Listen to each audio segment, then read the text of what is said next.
Masih bersama kami di Presisi Pagi, pemirsa. Penghitungan hasil pemilu di Amerika Serikat telah selesai. Dari 6 PPLN, Washington DC dan Chicago menyelesaikan rekapitulasi terlebih dulu, disusul Los Angeles dan New York. Sementara San Francisco dan Houston baru selesai pada tanggal 22.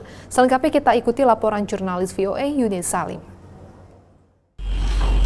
Dari 6 PPLN di Amerika Serikat, Houston termasuk PPLN terakhir yang memasukkan data ke KPU. Ketua PPLN Houston menjelaskan kepada VOA alasan utama mengapa datanya masuk paling akhir. Jadi kami maksimalkan semua penghitungan surat suara pos yang dia postmark tanggal 15, lalu karena President's Day jadi delay kan. Jadi kami memastikan bahwa semua surat suara yang pemilih masukan itu sudah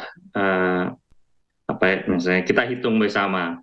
Itu juga kenapa kita pending karena tenaga kami sudah pada capek, Bu, dari pemilihan, dari kita terbang dari KSK tanggal 4, kemudian langsung kita TPS, kemudian langsung penghitungan suara. Baca dari KPU, petugas pemilihan itu banyak yang sakit dan meninggal. Jadi kita berusaha safety-kan untuk petugas kami. Yang penting tidak melewati dari aturan yang dijadwalkan oleh KPU. Sementara PPLN San Francisco yang juga baru selesai rekapitulasi punya alasan sendiri. Kantor kita kecil, KJRI San Francisco kecil. Jadi kita hitung satu-satu. Bukan kayak di LA kan ruangannya besar, dia bisa paralel, bisa 10 TPS atau pos 9 ya. Terus di New York dia kan nyewa gedung.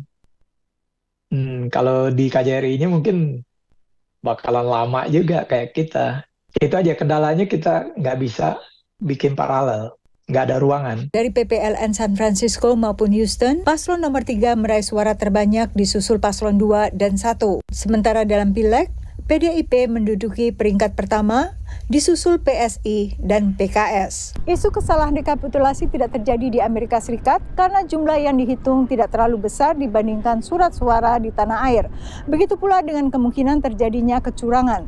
Boleh dikatakan tidak ada, menurut penjelasan dari pihak pengurus, pengawas maupun para saksi. Meski jumlah suara jauh lebih sedikit, pengawas serius memantau jalannya penghitungan. Kalau misalnya pelaksanaan pemilu di Washington DC ini ada terjadi suatu berita yang negatif, itu menjadi dalam negeri bisa menjadi isu yang digoreng untuk hal-hal yang kepada kepentingan lain. Gitu. Jadi maka sebagai Waslu di sini ketua, berusaha memastikan bahwa pelaksanaan tahapan pemilu itu berjalan sesuai dengan aturan yang ada. Sementara politik uang juga tak dikenal. Main bombong duit, atau juga suara luar negeri juga nggak ada, nggak begitu terpengaruh. Nah kayak gitu, jujur aja, luar negeri ini nggak terlalu banyak untuk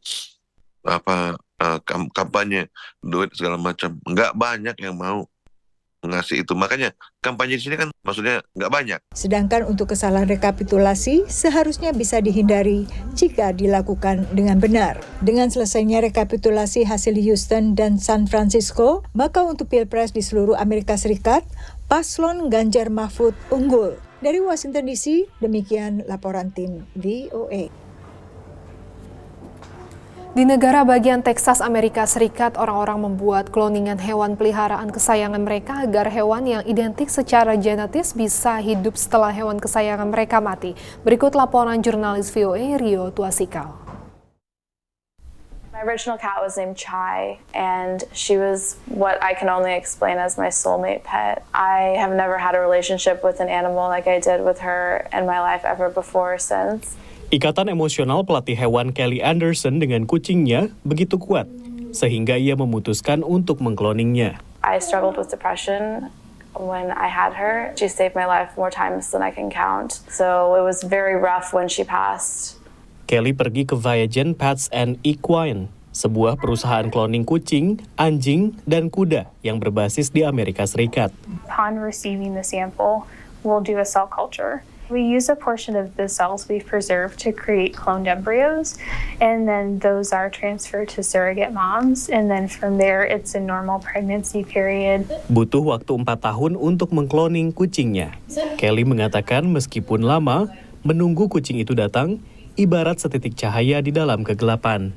When I got the call that they had actually finally cloned her, I think I was in shock more than anything. Belle has different markings and her personality is different. I love her so much and she is definitely like my heart cat, but it's not the same connection at all. And I never expected that or never wanted that. So the feedback that we get is that, the temperament and personality is quite similar, but they are still going to be their own unique individual. Cloning tidaklah murah.